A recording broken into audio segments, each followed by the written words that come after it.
Good morning, 6 o'clock here for you on your Wednesday. Hey, we're halfway through the week. I'm Tim Pham. All right, let's head on over to Brandon T. Jones, tracking a pretty nice Wednesday, Brandon, and it's just going to keep getting nicer. I took a look at your 7-day, and we could be pushing 70 this weekend. Well, yeah, that's exactly right. So we got a good week ahead of us. Also, I mean, check out the start of the morning over there at Silver Mountain. We've got a little bit of purple pink going on in the sky. I know there's a wise young lady by the name of Taylor Swift who uses that in one of her songs. So if you're a Swiftie out there, maybe you catch that reference. But mostly sunny today, temperatures nearing 60 degrees, if not hitting 60 by this afternoon. And then also it's the start of a dry pattern to end the week. We're not going to have any to much rain at all for the next few days. Currently about 32 degrees, so we've seen that temperature drop a little bit over the last hour as the sun has started to rise. Winds moving about 5 miles per hour. And then, Tim, you talked about those 70-degree temperatures. We're going to be taking a closer look at that and when you can expect it a little bit later in the show. Covering Kootenai County this morning, in just a few hours, the man accused of plotting to attack churches in Coeur d'Alene on behalf of ISIS will appear before a judge. Now, KREM 2's Amanda Rowley dug through court documents and the man's background. She has more on what we know. I'm at the Kootenai County Jail where Alexander Mercurio waits to go before a federal judge. The U.S. Attorney's Office says he was arrested the day before he allegedly had plans to attack Coeur d'Alene churches on behalf of ISIS, starting with churches closest to his home. A swift arrest over the weekend in Coeur d'Alene prevented what the FBI says could have been a terror attack on behalf of ISIS. The FBI says Alexander Mercurio allegedly pledged his allegiance to ISIS and spent roughly 2 years planning to attack Coeur d'Alene churches. Today, we confirmed Mercurio is a student currently enrolled at North Idaho College. Coeur d'Alene Public Schools confirms he attended Lake City High School and graduated last year. During his junior and senior year, the district says he enrolled in the Idaho Digital Learning Alliance, taking classes entirely online. Court documents say Mercurio used a school-issued laptop to message who he thought was ISIS. In a statement, the district says it issued Mercurio a Chromebook to access his online classes. It adds all electronic devices issued to students have controls in place to manage their internet access. These controls include internet filters that block inappropriate content as required by state and federal law. The district says late last school year, the FBI asked for information related to Mercurio's online activity. The district says it cooperated as the FBI conducted its investigation. And the potential for a coordinated attack here in the homeland is now increasingly concerning. Through that investigation, the FBI discovered messages they say Mercurio sent in late March. They include his alleged plans to attack the nearest church and kill as many people as possible. Court documents say his plan involved using a flame sword, explosives, knives, a machete, a pipe, and firearms. I checked in with some churches in the area. One pastor told me this incident is resurfacing discussions about safety while also maintaining a welcoming environment. Reporting in Coeur d'Alene, Amanda Rowley, KREM 2 News. Happening today this morning, attorneys will deliver opening statements in the triple murder trial of Chad Daybell. He's the Idaho man accused of murdering his first wife and his current wife's 2 children. Jury selection wrapped up on Monday with 12 jurors and 6 alternates. The trial is expected to last 8 to 10 weeks. Also today, Amanda Knox, the Seattle woman convicted and later acquitted of her roommate's murder in Italy, is going on trial again, this time for slander. It begins this morning in Florence. The case centers around a slander conviction for wrongly accusing a bar owner in the 2007 murder. An Italian court overturned the conviction last year and ordered a new trial. Amanda spent almost 4 years in the Italian prison before she was exonerated. Our Seattle station sat down with Amanda back in December to talk about this new trial. While I am no longer a convict, which is great, I'm back to being a defendant. And it's a little surreal to be back in that space again. But I plan on pursuing justice to the fullest extent that I can. And I hope that ultimately I will be acquitted and really, this whole thing could be put behind me. Amanda discussed the case on her podcast, saying she expects to testify. Her lawyer says she is not expected in court for opening day. New at 6 a.m., track and field is set to become the first sport to introduce prize money at the Olympics. The World Athletics saying it would pay $50,000 to gold medalists in Paris. Relay teams will split the money. Payments for silver and bronze medalists are planned to start in 2028 Olympics in Los Angeles. The World Athletics says they set aside $2.4 million across the 48 events in this year's Paris Olympics.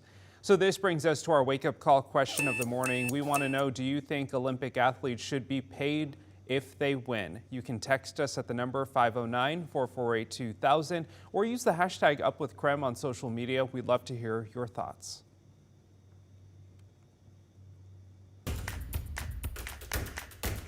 Is there a rash? Now I have to buy cream. You know, the problem can escalate, and with having, Vanessa Behan's diapers, it takes a lot of stress off me as a mom. Right now, KREM Care's diaper drive is underway. We partnered with Vanessa Behan to help support local families in need like Melissa. This year, we hope to raise enough money to supply about 200,000 diapers for Vanessa Behan. Joining us live from Rosars is our very own KREM 2 Laura Papetti. So Laura, tell us more about what should shoppers know as they head into the store today, or really anyone who just really wants to step out and help kids in our community. Good morning. Good morning. It's such an easy way to help out. You're helping kids, young kids, their families, and we've tried to make it as easy as possible. So I'm going to hit that right off the top.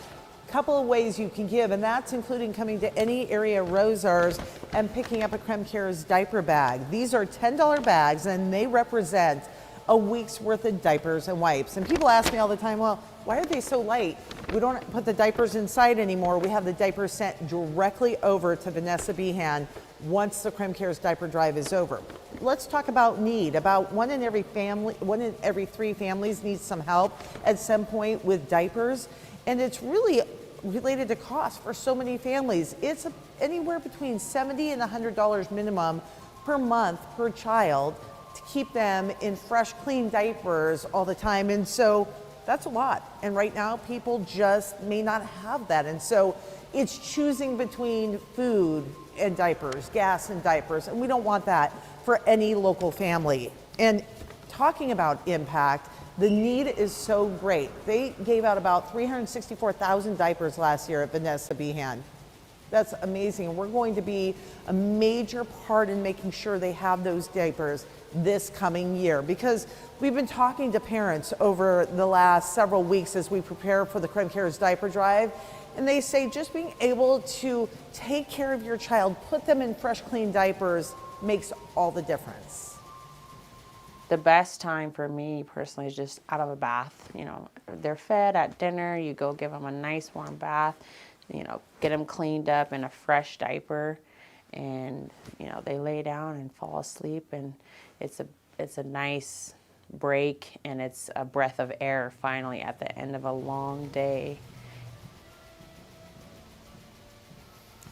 And I get it. A lot of us have had long days, especially when we're parenting little ones. It's hard, and when you don't have the tools, it's impossible to be the best parent you want to be. So the bags are here at area Rosars going on through April 21st. The sooner you can get here and buy a KREM Cares diaper bag, the more diapers we can start lining up for local families. You can also go to any area Washington Trust Bank branch, make a cash or check donation, or of course you can text us at 509-448-2000. Just send the word diaper and we will send a link right to your phone. The KREM Cares diaper drive. We've got lots of kids and families we need to help out this year. Tim?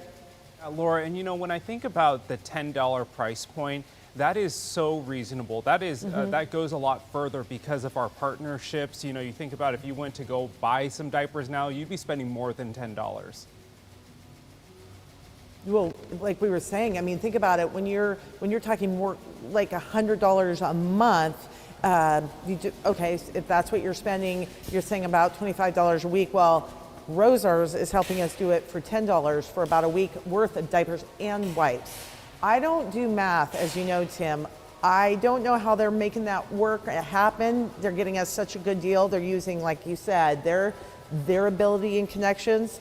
So we're just so grateful that we're able to do that for $10. Yeah, Laura, thanks so much. Yeah, next time we'll talk to you about the diaper changing rematch between Mark Hanrahan happening tonight. So we're looking forward to that. Thank you so much. All right, let's head on over to Brandon T. Jones in the Weather Center now. Brandon, you're a new dad. You know all about diapers. They're very expensive, aren't they? Oh, they're super expensive. Luckily, like you, Tim, I'm a Costco member. So whenever I have to re-up, we do go to Costco and get that big $45 pack. But I mean, you're going other places and it just gets really expensive. It starts to add up and you're like, oh gosh, especially by the end of the box, you're like, oh, got to go make that trip again. But right now we're taking a live look over Silver Mountain where it is a beautiful morning. We're loving what we're seeing, and it's currently about 32 degrees here in Spokane with the winds moving about 5 miles per hour. Let's go ahead and take a look at our surrounding temperatures because they have dropped a little bit as the sun has started to rise, but they will start going up throughout the day. Currently 27 over in Coeur d'Alene, 30 up in Sandpoint, 40 down there in Pomeroy, and 43 over in Lewiston. Again, those temperatures are going to start rising throughout the day. And check this out. We're going to take a look at our radar. And there's not much happening on there. We aren't getting too much precipitation here, if any. And then you can see maybe a couple of clouds, but we're looking at a beautiful day ahead. We'll get some clouds, but a lot of sun. I'll have your full forecast a little bit later in the show.